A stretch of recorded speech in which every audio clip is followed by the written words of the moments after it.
La violencia política, ¿crees que es exclusiva para mujeres o también aplica para los hombres? Aquí te contamos todo. Hoy hablamos sobre un tema importantísimo, la violencia política y la violencia política de género. Acompáñanos mientras exploramos sus definiciones, causas, impacto y sobre todo, cómo podemos enfrentarla juntos. Esto y mucho más, no te desconectes.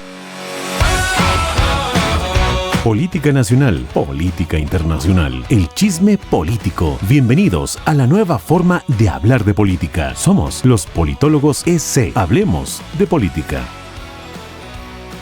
Saludos amigos, bienvenidos a un nuevo programa de los Politólogos EC. Esto ya se ha convertido en un déjà vu. Yo soy David.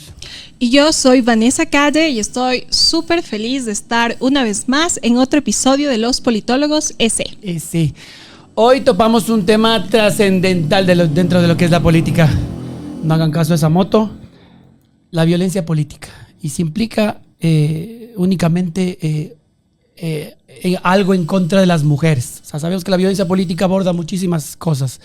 Pero para explicarnos muy bien este tema y especialmente en la parte técnica, hoy nos acompaña Silvana Alexa Sandoval. Ella es abogada y conferencista. Es experta en Derecho Penal y Gestión de Proyectos alineados con el desarrollo sostenible.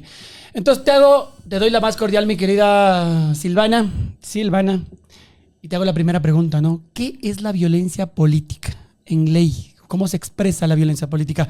Muchas gracias por asistir a esta invitación y disculpa por todos los periplos y bienvenida. Muchas gracias, mi querido David. Gracias, Vanessa. Para mí es un gusto poder estar aquí en los Politólogos EC.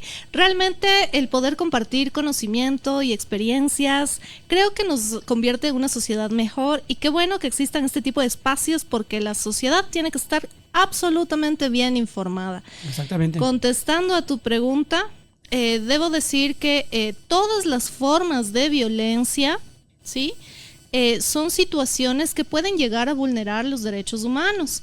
Y por esa razón, el Estado, a través de sus legisladores, ha diseñado diferentes cuerpos normativos. Entonces, encontramos temas bastante delicados, como por ejemplo los que están previstos en el Código Orgánico Integral Penal y que podrían aterrizar incluso en un femicidio, ¿sí?, que es un delito que justamente prevé las relaciones de poder que se visibilizan, ¿sí?, en el caso de dar muerte a una mujer por el hecho de ser mujer. Ahora hay ¿sí? que...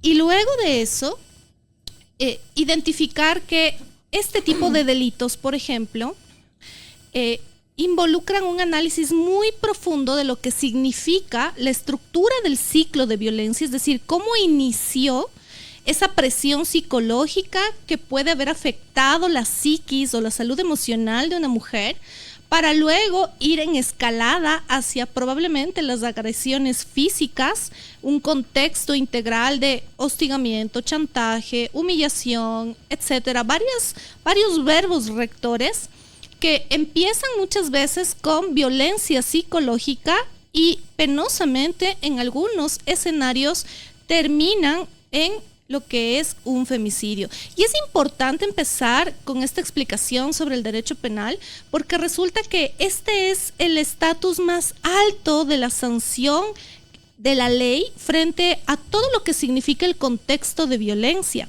Y se habla de violencia contra la mujer y los miembros del núcleo familiar.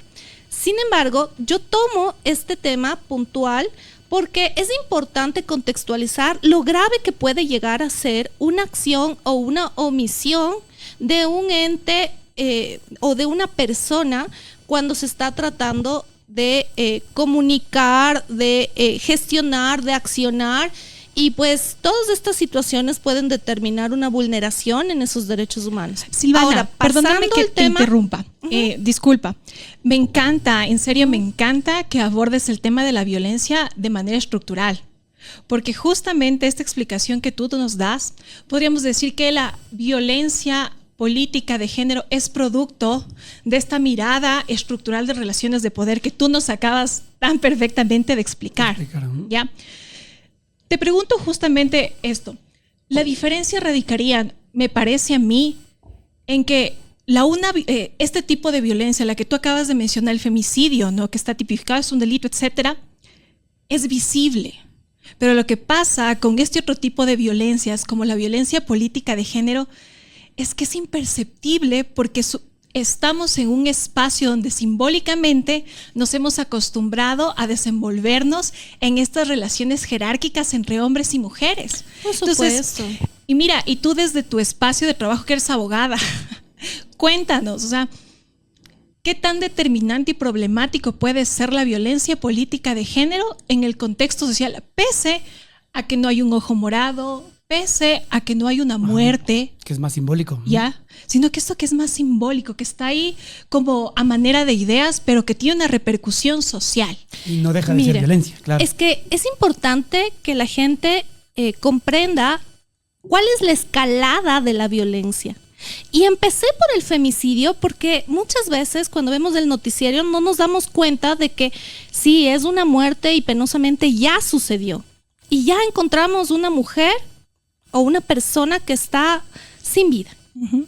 Y no nos damos cuenta que la violencia simbólica puede escalar a violencia psicológica. La violencia psicológica puede tener un ciclo que se repite, que puede llegar a violencia física y que incluso puede terminar con la muerte de un ser humano. Entonces, por esa razón empiezo con el conocimiento del derecho penal, porque estas situaciones de las relaciones e interacción que puede existir en el desarrollo económico, la participación política y todo lo que significa el rol de los seres humanos en un contexto de interacción social podría terminar en un resultado fatal si la política pública y la ley no regula las relaciones de manera idónea. Entonces, yo te pongo un ejemplo. Hoy en día, el Ecuador tiene un importante indicador de muerte de mujeres. Pero hemos tenido casos en los últimos años en donde hemos visto incluso ya figuras de la política que están en actividad plena de su ejercicio de función, como aquella alcaldesa de una provincia de la costa que penosamente falleció. Uh-huh. Entonces, muchas veces no relacionamos lo que puede constituir la violencia política con el desenlace fatal de una mujer.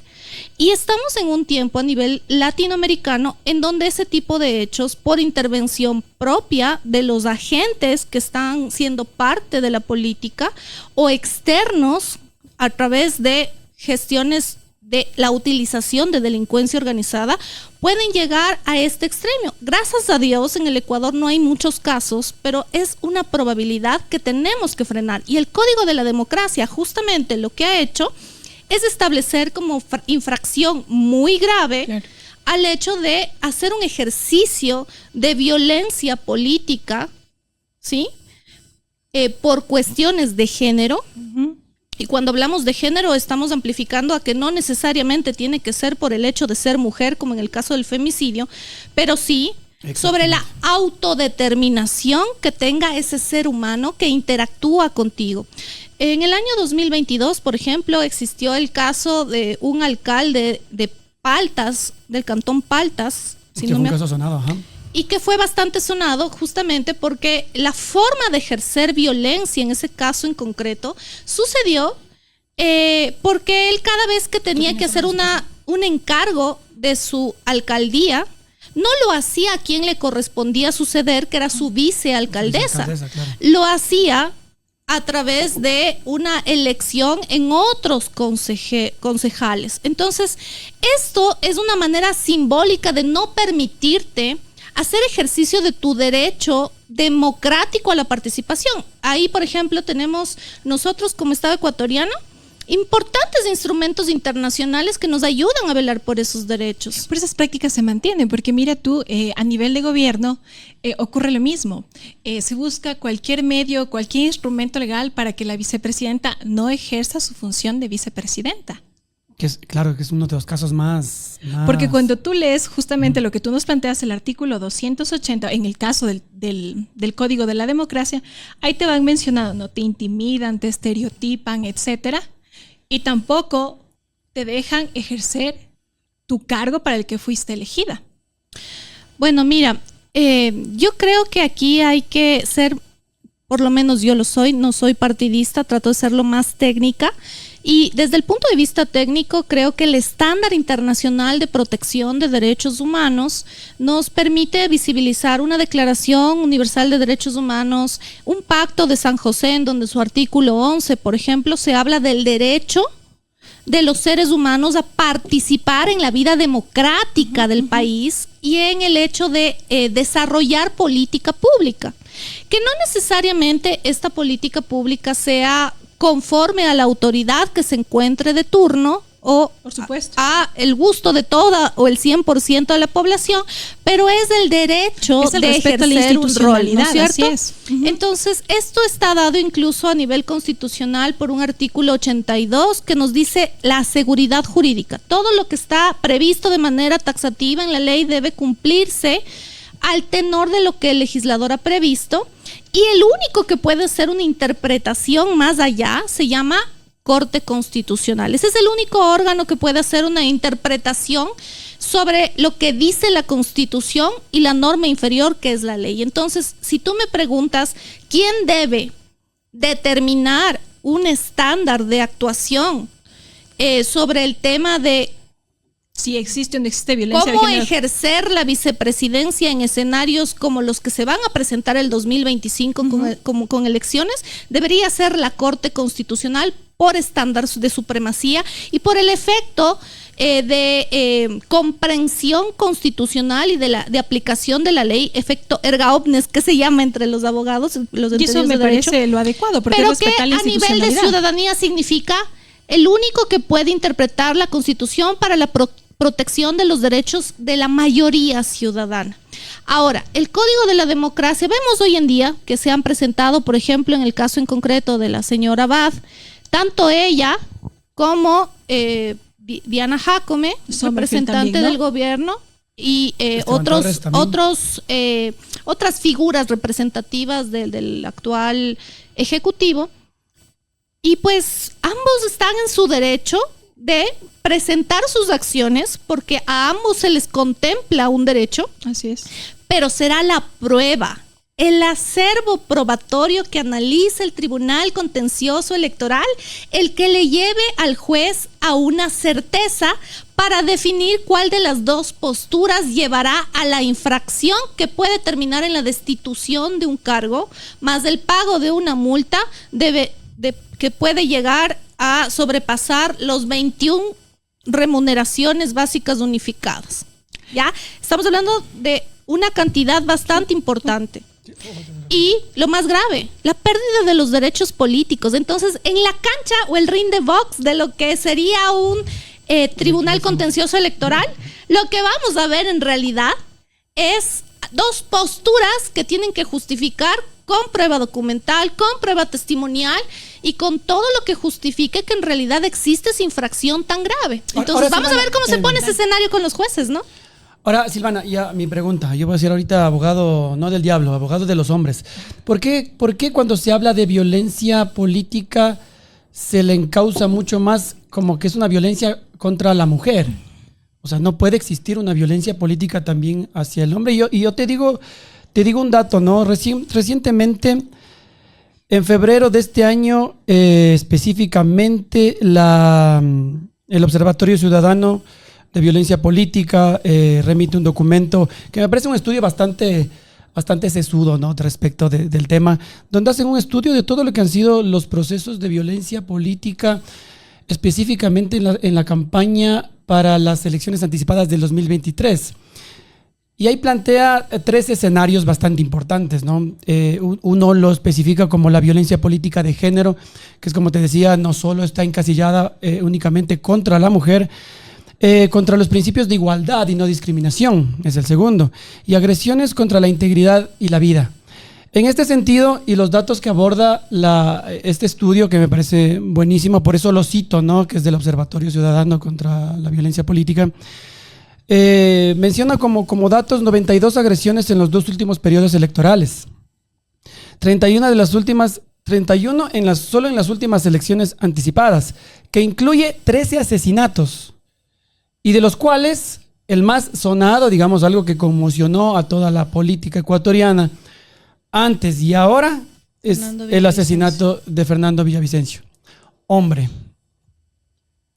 Bueno, mira, yo creo que las figuras del ámbito penal principalmente, sea el asesinato o el femicidio, sí han tomado en cuenta las características o la calidad del sujeto pasivo, que en este caso es la víctima, cuando sucede la muerte, ¿ya? Porque no es lo mismo de pronto pensar en que tristemente un ciudadano de la República fallezca a que una persona que está haciendo ejercicio del código de la democracia y que va a ser uno de los candidatos tal vez de la palestra política, que inclusive por eso se ha pensado en los temas de inmunidad y de un trato preferencial para esas figuras, porque están tutelando el Estado y el espíritu democrático del Estado. Entonces, cuando tú me dices se discrimina o se vulnera el hecho de que sea hombre o que sea mujer, yo te puedo decir que eso no es así.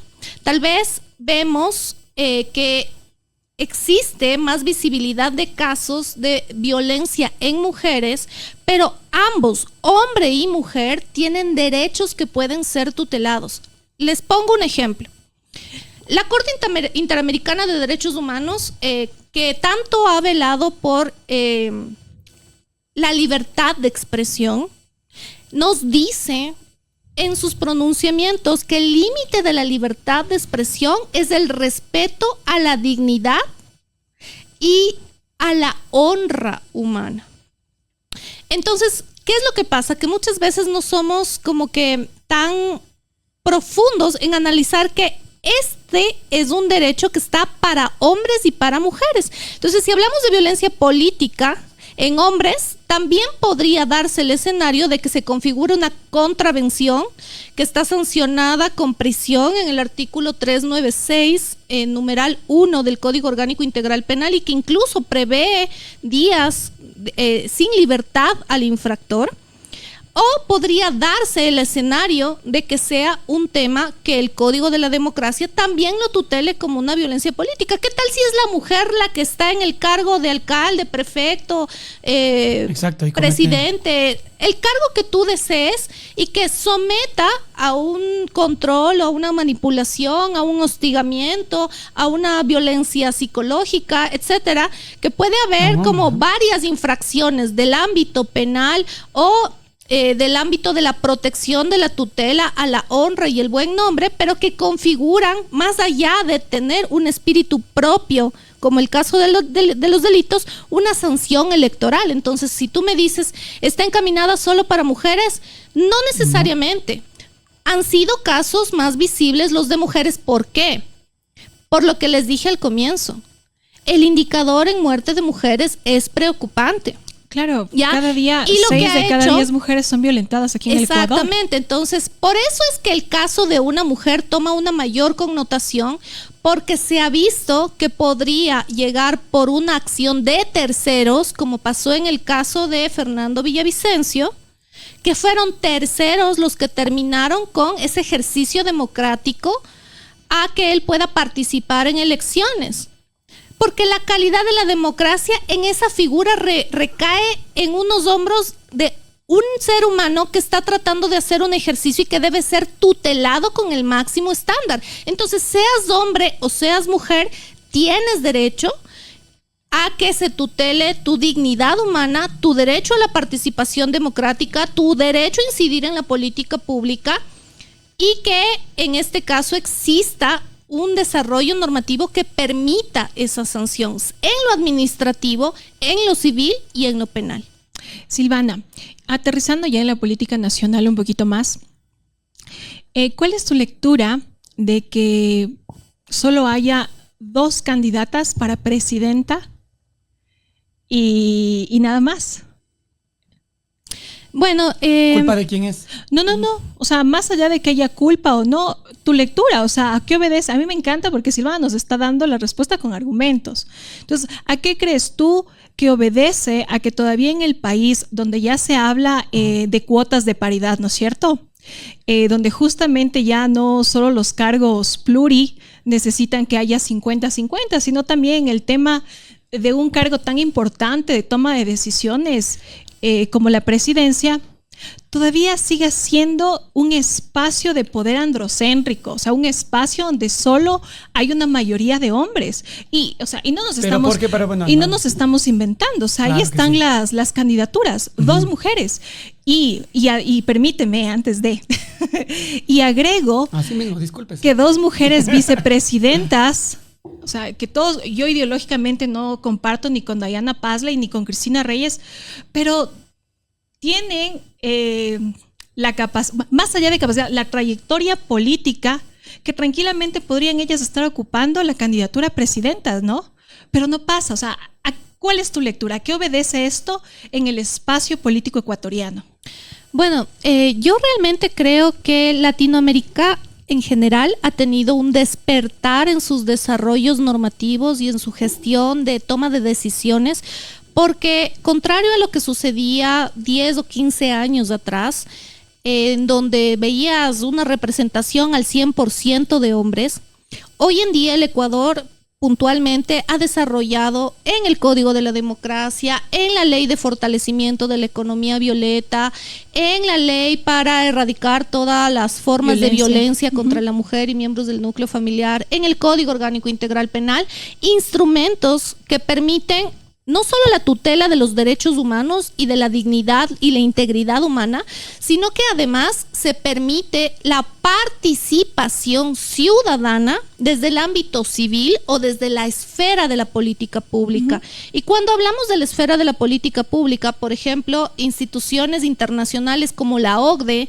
han establecido algunas directrices que permiten a los estados empezar a tomar decisiones precisamente para generar estas acciones afirmativas que permitan la participación en equidad y en igualdad, porque depende mucho de la gestión o la decisión del Estado según su desarrollo normativo para que las mujeres puedan estar presentes. Y ya no solo las mujeres, sino que exista una perspectiva transversal de género que permita este ejercicio democrático para la participación en estos espacios.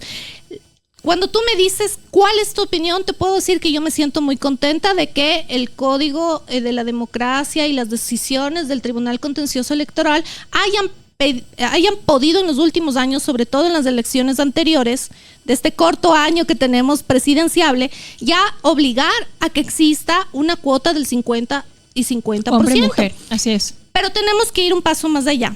Cuando tú observas prefecturas y gobiernos autónomos descentralizados que están tutelados por el Código Orgánico de Administración Territorial, tú te das cuenta que muchos de esos cargos vicepresidenciables o que están segundos no tienen funciones. Entonces yo creo que el siguiente reto para la Corte Constitucional y para el legislador es establecer, si tú dices que tengo una cuota que me permite cumplir el 50% mi derecho a participar, ¿cómo lo vas a tutelar con una gestión eficiente que yo sí pueda cumplir precisamente para disminuir el indicador de violencia política? Porque si la ley no lo prevé, el 226 de la Constitución nos dice el funcionario hace lo que la ley manda, prohíbe o permite. Entonces, ¿qué estamos permitiendo como Estado si no señalamos taxativamente qué funciones va a cumplir un funcionario público y desde dónde empieza la gestión de una vicepresidenta, desde dónde empieza la gestión de una viceprefecta o una vicealcaldesa,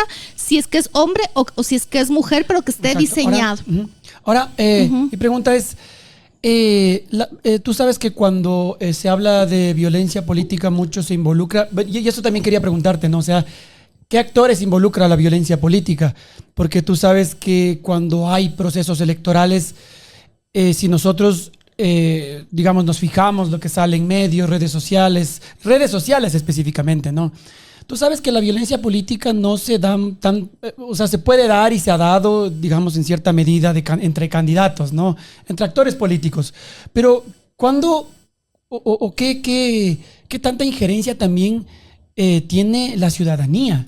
Porque tú sabes, se lanza tal o cual candidato, hombre o mujer, y el ciudadano, el normal, el que está atrás de su computador, es quien más gratuitamente emite comentarios despectivos, sexistas, a hombres y mujeres, ¿no? Te pongo un ejemplo, y es algo que conversábamos con Van el otro día. Claro, hacia la mujer hay, pero por ejemplo, ¿te recuerdan en la época de cuando se lanzó Arauz, Andrés Arauz? A él le calificaron con un apelativo tremendamente fuerte de principio a fin. Un descalificativo total, ¿no? Completamente. Entonces, de hecho, yo hasta ahora no conozco que él haya lanzado una denuncia respecto de un acto de violencia política contra él. Entonces, ¿quiénes están implicados en el proceso de violencia política y quiénes tienen que cumplir la ley respecto de ese respeto que se tiene que dar por ser políticos, candidatos, actores sociales o lo que sea? Mira, mi querido David, yo creo que es importante dejar claro que más allá de que tú seas una figura pública, porque es cierto que como ciudadanía necesitamos hacer ejercicio del escrutinio público y poder validar las actuaciones de cómo se utiliza el recurso público, cómo se toman las decisiones, cómo están compuestos los órganos y qué tipo de figura está al frente. ¿Sí? Que eso es un derecho de la ciudadanía. Creo que también como ciudadanía tenemos que evolucionar en el respeto a lo que significa la dignidad humana. Y empezamos desde este ejercicio, ¿no? La comunicación social, la comunicación interpersonal, la comunicación entre figuras partidistas. Mira, a mí me encantó, por ejemplo, este tema del debate presidencial, no sé si lo vieron, de Barack Obama, perdón, de Kamala Harris con Donald Trump. Donald Trump, ¿ya? Y cuando tú veías a Kamala ingresar al escenario, tú podías divisar que no necesariamente porque seas competidor dejas de saludarte o dejas de tener una actitud. O dejas de ser educado, claro. Educada y de altura, ¿no? Es cierto que en el debate tienes que ser ¿no? enérgico. Le dice, yo soy Kamala Harris. I'm Kamala Harris. O sea, ella directo fue con mirada, postura, programación neurolingüística al saludo de su contrincante. Es porque tiene un súper buen comunicador político. Dejando claro que ella está presente y dominando el escenario. Y a mí me encanta ver este tipo de análisis, porque también soy experta en programación neurolingüística. Pero lo tomo aquí a colación. Otro tema. Lo tomo aquí como referencia porque resulta que en Latinoamérica en general la postura del debate es ofensiva. Ni siquiera es agresiva, es ofensiva. Entonces yo creo que sí hay que repensar. Del debate, ¿no? Es que el debate necesita ser hasta cierto punto un debate que permita visibilizar soluciones, estrategias, propuestas y evidentemente desvirtuar o desacreditar a tu contrincante. Pero yo siento que estamos perdiendo el nivel, que estamos perdiendo el respeto a la dignidad humana y que quien recibe la ofensa la ha normalizado. Tú hablabas hace un momento de un sistema androcéntrico, ¿sí? Y las mujeres, desde el mundo del feminismo, lo han ido concibiendo así. ¿Por qué? Porque no se les permitía participar en política.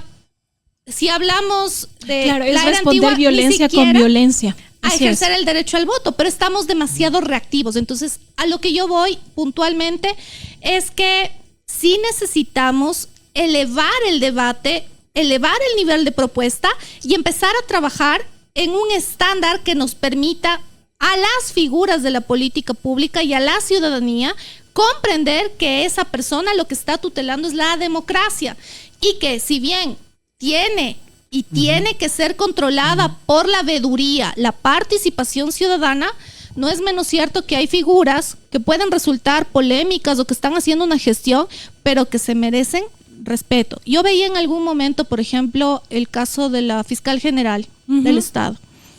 Y a mí me parecía indignante y me dolía como mujer y ser humano que hagan comparaciones ofensivas con animales en algún momento en redes sociales y yo decía, eso es odiar.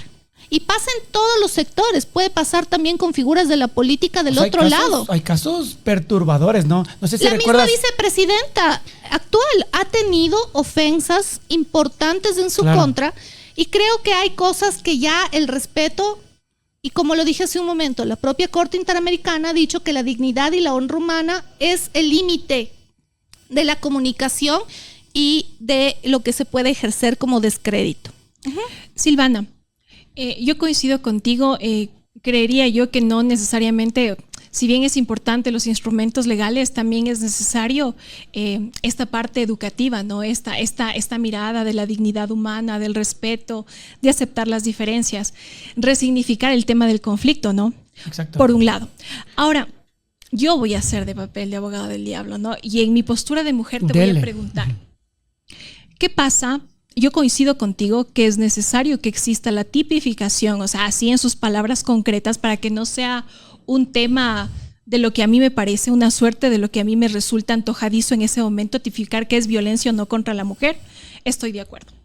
Ahora, haciendo el papel de abogado del diablo, ¿qué hacemos cuando hay mujeres que hacen uso antiético de este derecho y echan a la borda toda la lucha social de muchas mujeres hacia atrás, ¿no? En el tiempo. O sea, también existe, por supuesto. ¿Cómo respondemos? Dime, ¿qué podemos hacer frente a eso? Porque ahora es muy sencillo. Mira, la vicepresidenta Abad, llegó al poder diciendo que ella no creía en la lucha feminista, ¿no? Y ojalá que ahora el momento, no digo que bueno el momento que está viviendo, no. Digo que espero que el momento político que está atravesando le permita a ella comprender que la lucha feminista es la que ahora ella le permite levantar la voz y decir soy víctima de violencia, por un lado. Pero por otro, ¿qué hago con estas mujeres que hacen un uso abusivo de este derecho? Y porque se les ocurre es que por mi condición de mujer me dijo cualquier cosa y tienen en la punta de la lengua soy víctima de violencia política de género. Buena pregunta, mi Vane. Claro, o sea, cuando la mujer ya se pone del lado de la victimización, dices tú. Eso te digo, pero ¿qué hacemos ahí frente a eso? Cuando hay un uso abusivo del derecho. Del derecho, qué buena pregunta. La verdad me encanta tu pregunta, mi querida Vane. Lo que te puedo decir es que yo... Iba a preguntar, pero me dio miedo. No me atrevía. Bueno, lo que te quiero decir, mi querida Vane, es que yo he tenido la oportunidad de vivir todos los frentes, ¿ya? Cuando te hablo de todos los frentes es que como ser humano en algún momento de mi vida también pude vivir violencia, violencia de tipo psicológico. Yo no sabía cuando lo estaba viviendo qué era eso, ¿ya? Pero es importante tomar en cuenta que muchas mujeres no saben que lo están viviendo, pero lo viven, lo sufren, les duele, les enferma, ¿ya? Claro. Y también darte cuenta de cómo funciona ese ciclo de violencia, porque como no hemos tenido una cultura de salud y bienestar emocional y mental, situación para la que se creó la Ley Orgánica de Salud Mental hoy en día, entonces nos es más difícil romper los ciclos de violencia, sea porque estás ocupando un cargo público y tienes una suerte de discriminación a tu función, sea porque tienes una relación sentimental y vives un ciclo de violencia, o sea porque eres un ciudadano que ejerce opinión y control y veeduría y observación ciudadana, pero no te permiten ejercerla democráticamente, y esa también es una forma de limitar los derechos, ¿ya? Hombres y mujeres. Organizaciones sociales, por ejemplo, se han quejado abiertamente de que no les permiten participar de las estadísticas y de la revisión y verificación de si las cifras están construidas de una manera técnica, o de ser parte de los espacios de los observadores internacionales cuando vienen a hacer una evaluación al Estado. Se han quejado las organizaciones sociales de eso a lo largo de los años. Esa también es una forma de limitar derechos. Por supuesto. Entonces, cuando te digo que he tenido la oportunidad de ver todos los espacios es porque, empezando por mi esfera de ser humano, abordando también el hecho de que pude ser 11 años fiscal, casi 11 años fiscal, y pude ver cómo las víctimas colocan denuncias sobre lo que tú me acabas de preguntar puntualmente. Yo te puedo decir, la Corte Nacional de Justicia en algún momento nos decía que basta con la palabra de la víctima para emitir una sentencia condenatoria en algunos delitos que vulneran la dignidad, la integridad física, psicológica de una mujer, ¿ya? Sin embargo, yo me ponía a pensar la víctima, que puede ser menor de edad, ¿ya? Pero ¿hasta qué punto estamos preparados en nuestros sistemas de investigación forense para que esa prueba realmente sustente a nivel profundo que esa verdad que dice la víctima a través de un testimonio anticipado no va a sancionar con un injusto a una persona que no es culpable? Ahí es en donde la justicia bien hecha tiene que cumplir un rol muy responsable, muy objetivo.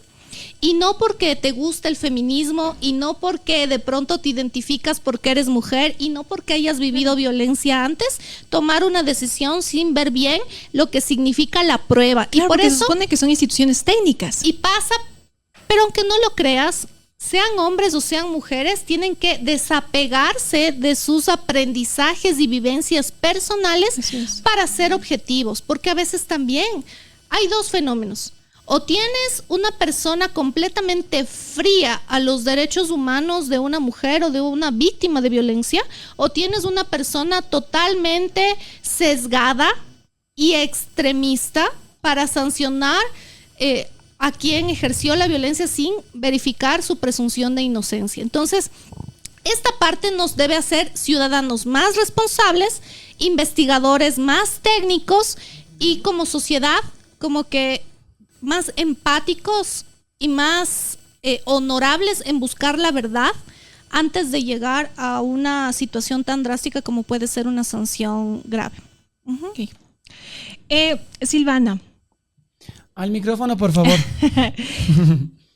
Tú nos dices que desde tu espacio como fiscal, yo te pregunto lo siguiente. El fiscal no deja de ser persona, ¿no es cierto? El fiscal no deja de ser hombre, el fiscal no deja o la fiscal no deja de ser mujer. ¿Cómo haces ese ejercicio de desapegarte de estos paradigmas que tú bien planteas? Los tenemos arraigados, ¿verdad? Porque de una u otra manera son parte de lo que somos, es nuestro piso. O sea, las creencias, estos paradigmas, es por donde nos movemos. Y justamente para analizar temas tan delicados, mira, tú lo has puesto, que me parece a mí perfecto, el tema de un abuso, la niñez, ¿no es cierto?, que tenemos que proteger. Pero en el caso, por ejemplo, de asambleístas, de funcionarios, que no digo que porque sean asambleístas o funcionarios públicos no puedan ser violentados, claro que no, pero que de una u otra manera tienen cierta situación de privilegio frente al ciudadano común y corriente. Mira, yo lo que te puedo decir es que para la justicia el peso va por igual. La justicia está representada por una balanza precisamente porque tiene que ser igual para todos, ¿sí? Y pesa lo mismo una persona que no tenga un cargo público que una persona que lo ejerce. Ahora, lo triste es que en algunos lugares se ejerce una presión mediática, una presión política para lograr un resultado. Y eso es lo que no debe permitir la justicia. Yo te lo puedo decir, actualmente ya no desempeño el cargo de fiscal, pero trabajé mucho tiempo ahí. Y una cosa que hizo que yo pueda salir por la puerta grande y sentir que mis decisiones fueron justas frente a todas y cada una de las situaciones procesales que pude vivir a lo largo de más de 10 años, fue justamente entender que el artículo 195 de la Constitución dice que yo tutelo los derechos de la víctima, pero en apego a la verdad, que en el caso penal es la verdad procesal. En el caso electoral es en apego a las pruebas que sean presentadas ante los jueces del Tribunal Contencioso Electoral.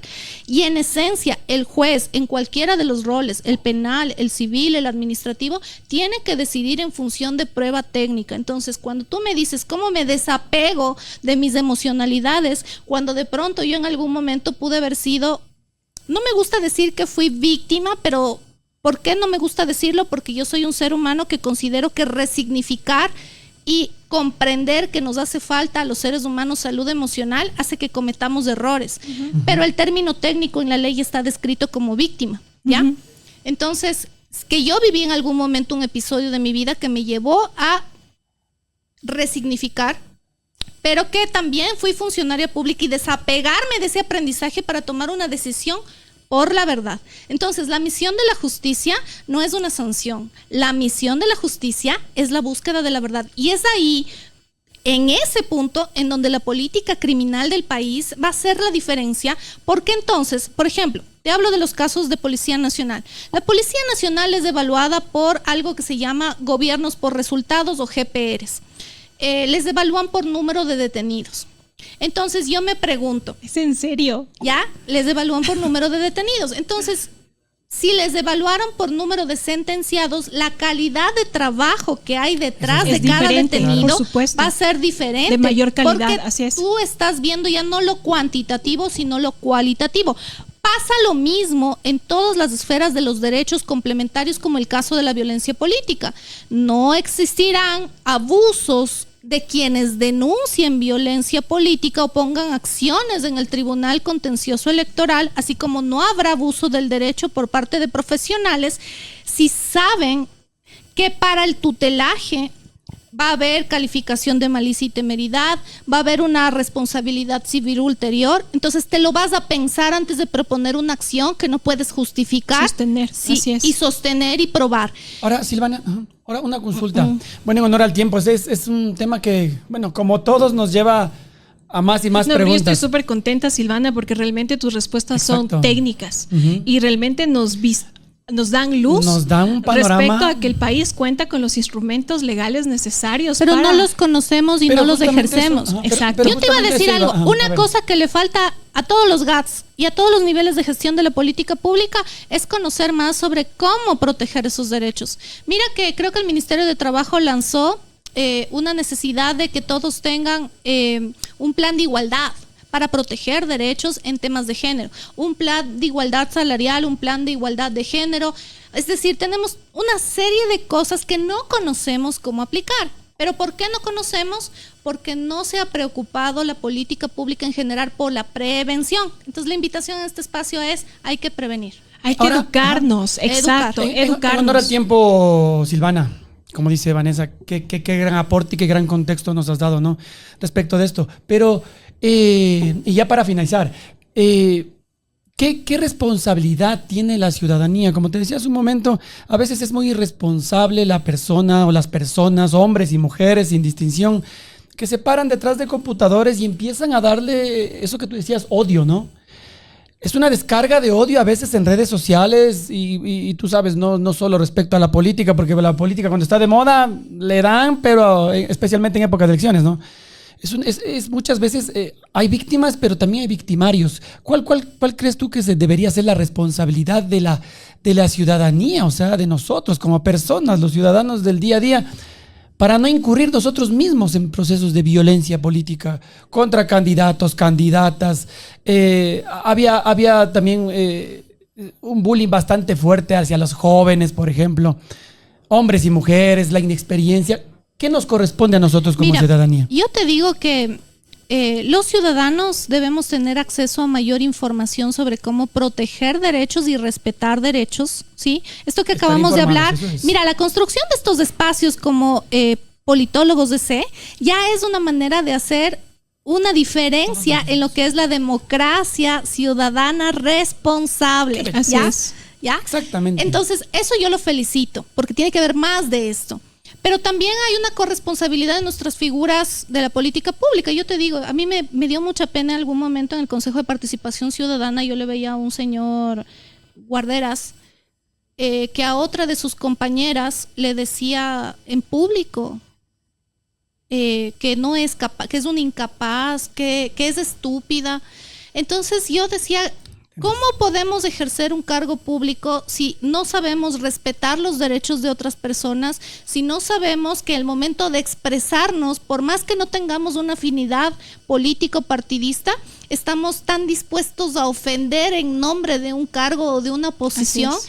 Y eso ya es violencia. Entonces también hay que ser conscientes de que si yo estoy dispuesto a ejercer un cargo público, tengo todo el derecho a mi libertad de expresión siempre y cuando no se constituya en una forma de violencia, porque yo estoy siendo figura de la sociedad. Así es, así es. Amigos, hoy estuvo con nosotros, muchísimas gracias y como digo, ¿no? Qué importante la visión tan técnica, pormenorizada y contextualizada. Es un tema que nos atañe a todos, ¿no? Te damos las gracias, Silvana. Ella es abogada y conferencista, experta en derecho penal. Calidad, Silvana. Y nos vamos para el cierre. Muchísimas gracias, Sí, muchas Silvana. gracias, Silvana. Yo me quedo con lo siguiente. Silvana, yo rescato muchos así insights que tú tú nos diste en este discurso, que es el tema de conocer los instrumentos legales con los que contamos, pero también el ejercicio de una democracia responsable. Me encanta el calificativo que le pones, porque hablamos mucho de la democracia, pero no de una democracia responsable. Y algo que también lo mencionaste es el tema de la salud mental. O sea, estar conscientes que para ejercer un cargo público debemos estar sanitos de aquí y de aquí. Eso es primordial en todas las esferas, personales y profesionales. Y muchas gracias por la creación de este espacio, porque sé que solo así marcamos la diferencia. Y pues también hacer ejercicio de lo que significa defender nuestros derechos, ¿sabes? Vivimos como ciudadanos en una cultura de que, bueno, ya pasó, bueno, no me hago respetar. Levantar bueno, ya la pasó. voz, así es. Tenemos temor a decir cuál es nuestro derecho y por qué lo ejercemos. Hay que romper esos paradigmas, sea quien sea. Sí, gracias, exactamente. Silvana. Y mi querida Vanessa, solo para cerrar, decirles que, bueno, yo me tomo esto del Observatorio de Ciudadano de Violencia Política. Dice, si hay violencia, no hay elecciones libres y democráticas. Si queremos ejercer la democracia libre, participativa, lo primero que empieza es, incluso desde nosotros, desde la gente, terminar con la violencia en todas sus expresiones. El respeto al derecho ajeno, a las personas, a los candidatos, es algo que fomenta muchísimo la democracia. Y con eso, mi querida Vane, si tiene algo más que decir, o nos despedimos. Algo más, cuestionémonos estas ideas preestablecidas, cuestionémonos los estereotipos, promovamos la igualdad. Y yo creo que un ejercicio que debemos hacer diario es siempre el respeto por el pensamiento diferente. Exactamente. O sea, muy bien. Sin la necesidad de la agresión, sino sentarse en modo zen y aceptar que el otro modo piense zen. diferente a mí y no ha pasado Y nada. no ha pasado nada, está en su derecho. Eso, mis amigos, no nos vamos con el tiempo. No se olviden de seguirnos en estas redes sociales. Señor productor, póngame las redes sociales abajo. Síganos, comenten, compartan y nos vemos la próxima. Nos vemos la Un gusto, próxima. amigos. Chao, amigos.